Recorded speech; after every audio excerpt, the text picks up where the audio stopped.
What's up, guys? It's AG here. So today we're going to be taking a look at my still too early top 25 heading into next college football season. I put in my way too early list a couple months ago.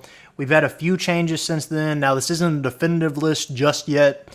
We'll put that out in a couple months probably as we get closer to college football season, because there's still a few changes in the transfer portal that could move teams up or down depending on what goes down.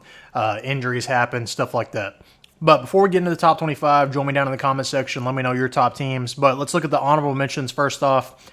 First off, Liberty. So this is essentially 26 through 30, no order. Liberty, really good year last year. Could be the G5 representative in the college football playoff this year. Have their top two players coming back, Kaidon Salter, Quinshon Judkins. Should be really dangerous offensively. Arizona, I think Arizona definitely has top 25 talent, but with the coaching change, I might need to see a little more first, but they could easily be in the top 25 depending on how Brent Brennan does as their head coach. Wisconsin, Luke Fickell, second year at Wisconsin. We know going into Wisconsin, Luke Fickell, really sought-after guy as a head coach, and I think he's upgraded his roster a little bit. You got Tyler Van Dyke coming over from Miami.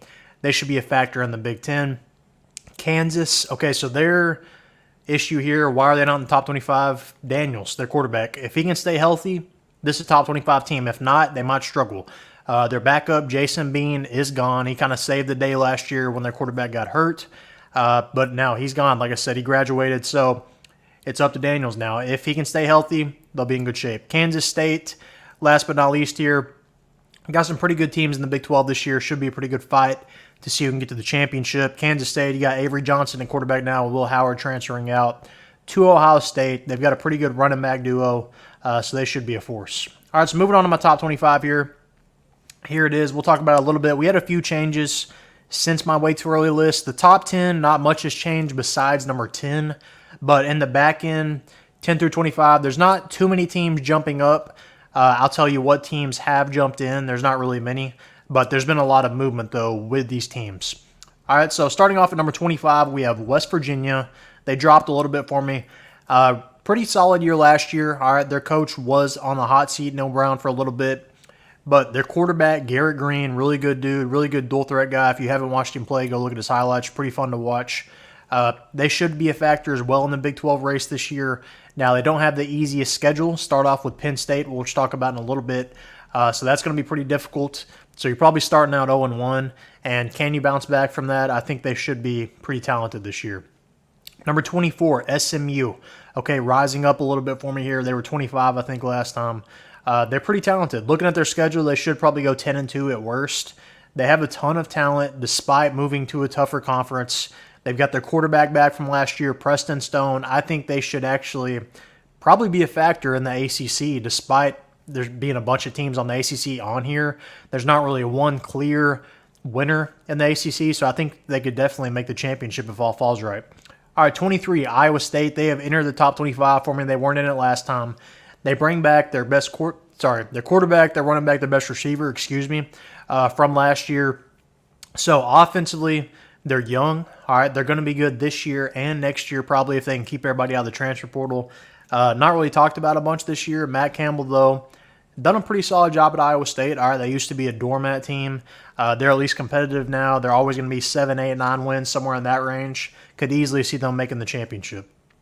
22, Iowa. All right, so Iowa is kind of iffy for me. We know they're going to be really good on defense. Always the case. They have the best linebacking duo in the country. Jay Higgins, dominant guy at middle linebacker. Quarterback is the question mark here for Iowa. They've got Cade McNamara, formerly of Michigan, but there are some rumors he is injured still and might not be ready, might not be able to play this year. If they can get back a healthy Cade McNamara, I think Iowa is a top 15 team, but if not, they might be in trouble. Now, with that being said, if Cade McNamara is healthy, looking at Iowa's schedule, there's no reason they can't make the Big Ten championship, to be honest with you, and potentially make a college football playoff run. 21, Tennessee, I think they're going to be improved this year. You've got a changing of the guard at quarterback. Joe Milton is out. You've got Nico coming in at quarterback. I thought he should have started all year last year, to be honest with you. He finally got his start in the bowl game when they dominated Iowa. Nico, I think, is really going to take this team to new heights that they haven't seen as far as last year. They'll probably be closer to that team a couple years ago when they were really competitive. I think that's kind of what they're going to be this year. All right, number 20, Rutgers, another team that has entered my top 25. Rutgers have the they have the Big Ten leading rusher coming back from last season, Kyle Monunga. Go look at their schedule. There's no reason Rutgers can't go 12-0 and be in the Big Ten championship. So let me just go down who they avoid. Any team on here that's in the Big Ten, Rutgers does not play. All right, they don't play Ohio State. They don't play Penn State. They don't play Oregon. They don't play Iowa. They avoid all the real tough teams. And I think they're set up really nicely to potentially make the Big Ten championship. I'm not joking. Go look at their schedule. There's no reason they can't go 12-0. All right, number 19. Oh, they avoid Michigan too. I missed Michigan. Excuse me. Number 19, Michigan. All right, so Michigan, kind of a question mark here. They're going to be talented, but they lose so many dudes from the national championship team last year. Those guys have went on a really good 3 or 4 year run while being at Michigan. You lose your coach as well. Jim Harbaugh's gone. McCarthy's gone. Blake Corum's gone. Ton of other guys. Donovan Edwards is the guy for them at running back, kind of going to be your bell cow. You've got Alex Orji at quarterback. If Alex Orji can hit, I think Michigan's going to be okay. They've got about 4 potential losses on the schedule. They have a tough non-conference. They play Texas. But as far as loss is concerned, USC, Ohio State, Oregon, if they can only lose 2 of those games, there's no reason they can't jump into the playoff. Number 18, Memphis. Okay, so my pick right now to be the G5 representative in the college football playoff. Memphis starts really difficult. They play Florida State week 1, but they've got their quarterback back. Seth Henigan should be an All-American candidate this year. They beat Iowa State in their bowl game last year. Memphis, I think, is going to be a threat this year, especially with the American Conference kind of being wide open. SMU is gone. Tulane lost their head coach. UTSA lost their quarterback. I think Memphis should win the AAC this year. 17, Florida State. All right, they lost a lot last year, but they have loaded up in the transfer portal. DJ Uiagalelei is back from Clemson and Oregon State to the ACC. Mike Norvell's got this team, like I said, stacked from the transfer portal on the O-line, on the D-line. If they can find a couple pieces that can hit skill-wise, Florida State should be all right. Number 16, LSU. Okay, LSU I'm a little hesitant on. I think they're going to be a lot more talented than a lot of teams, but we saw what they did last year despite what they've lost this year. Okay, so last year they had not the greatest season for the talent they had. You know, you've got 3 first-round picks on that team last year at quarterback, 2 at receiver. The Heisman winner, you lose all of that production. How are you going to be better? I really don't know I really don't know how. I don't know how it's possible. I tried to add it up by looking at their schedule, but like I said, the way they were last year, now they didn't really have any bad losses last year. I'll say that. They were competitive, but losing Daniels, going to Nussmeier at quarterback, losing Malik Neighbors, Thomas, how are you going to be better? I don't know how it's going to happen, but I think Brian Kelly does a good job, and I think they should be competitive. 15, Louisville. All right, they had a pretty good year last year, really underrated team till they kind of almost somehow snuck into the playoff by the end. It almost played out to where they were going to get in. They've improved, in my opinion, in the transfer portal. Originally, they had a running back coming in from Toledo. They're supposed to be really good to replace Jawar Jordan, Penny Boone, but he transferred out. But rumors are he transferred out because he got beat out in camp. So that means they got a better running back. But again, I think they should be improved offensively from the transfer portal pieces they brought in. Number 14, Notre Dame. Marcus Freeman, not really on the hot seat yet, but he's slowly getting closer to being on that hot seat. They bring in Duke's quarterback, Riley Leonard. Really good quarterback, really good dual threat guy, but he is injury prone as well. All right, if he can stay healthy, I think Notre Dame makes the college football playoff, but he hasn't been able to stay healthy. Look at last year, Duke, top 15 team probably when he's healthy, but when he got hurt, they just kind of fell off a cliff. So Notre Dame, I don't think Marcus Freeman's quite fighting for his job just yet, but another year that's kind of down. If they're, let's say, below 15 by the end of the year, Marcus Freeman's hot seat's probably going to be heating up. Number 13, Miami. Mario Cristobal, probably his most talented team he has had at Miami. You've got Cam Ward coming in at quarterback. You've got Damian Martinez coming in at running back. We saw how close they were last year. Go look at their schedule. They were actually really close to being a pretty good football team last year. I know they had a few stupid things, that Georgia Tech nil thing, not taking a knee, fumbling the ball, stupid stuff, but they can clean that up. They were really competitive in a lot of games with tough top 25 ACC teams. They were like this close to beating them. All right, number 12, Clemson. They lose a bunch. We know how Dabo operates in the transfer portal. They don't really pick up, but they lose a lot. Cade Klubnik is back at quarterback. Could this be the year they kind of finally get over that hump as far as the last few years are concerned? They've had down years the past few years, but it's been like 3 losses, 4 losses, still pretty successful years that a lot of teams would kill for. But down years for Clemson. I think they should be okay this year. All right, 11, Utah, headed to the Big 12. You've got Cam Rising coming back, arguably the best quarterback in the nation, to be honest with you. As far as winning is concerned, I think he is the best quarterback. Utah should definitely be a factor in the Big 12 race. No reason they can't win the Big 12, to be honest with you. Big 12's kind of wide open right now.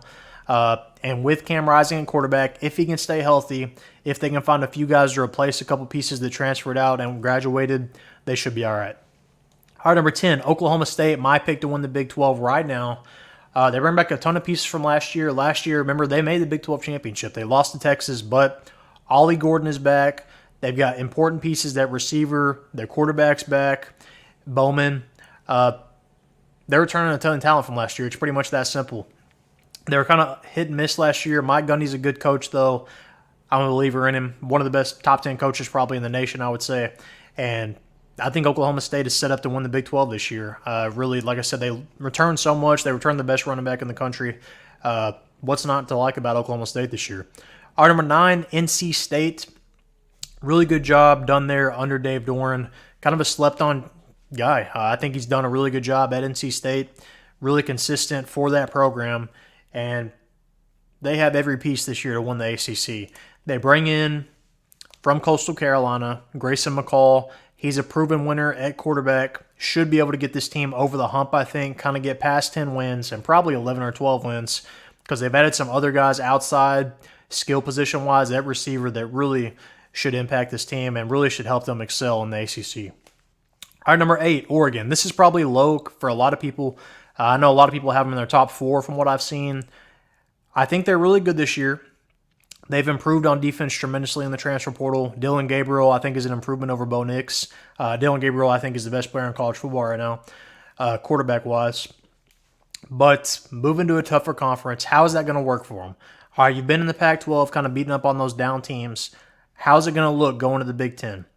Because now you got to play Ohio State, you got to play Penn State, you got to play Michigan, you got to play Iowa. How is that going to work for you?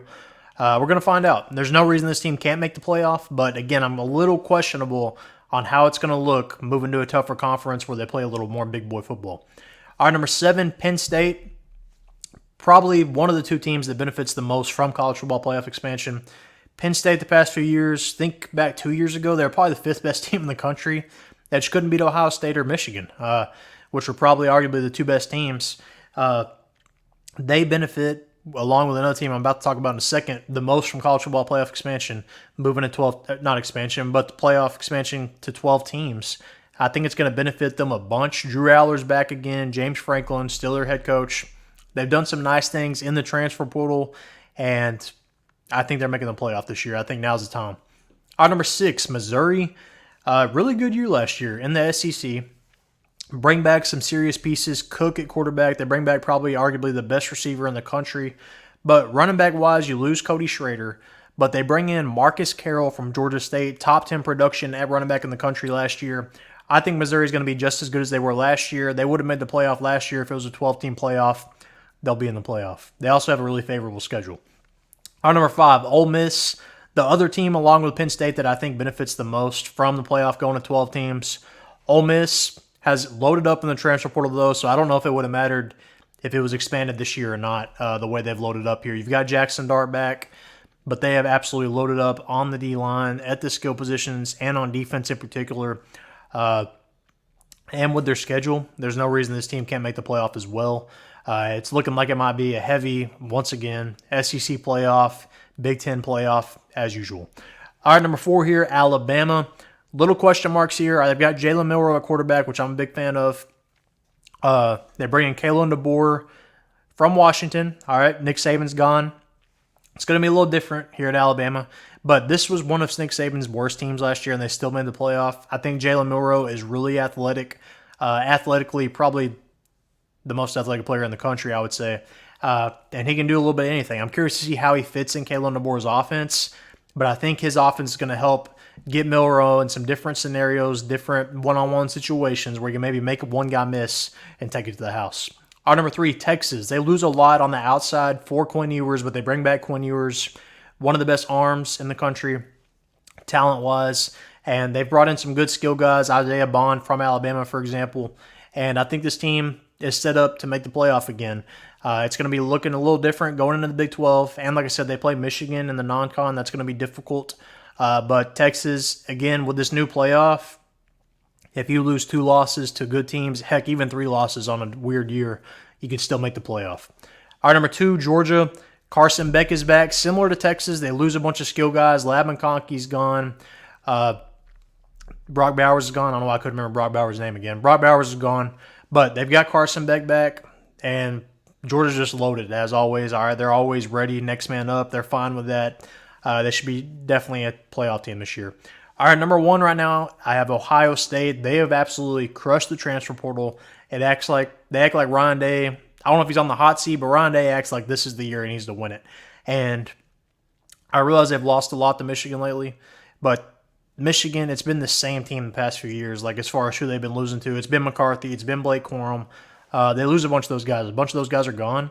I think Ryan Day and Ohio State are set up for success here. In the portal, for example, you bring in Will Howard at quarterback. You bring in Quinshon Judkins at running back. You bring in Caleb Downs as safety from Alabama. They've crushed it in the portal. They're the most talented team in the country, I think, right now, and no reason they can't make the college football playoff this year. But that is my top 25 at the moment. Still too early. Still could move a little bit, but let me know yours. Who would you take off this list? Who would you move up? Who would you move down? Let me know. Comment down below. Make sure to like this video, and most importantly, subscribe.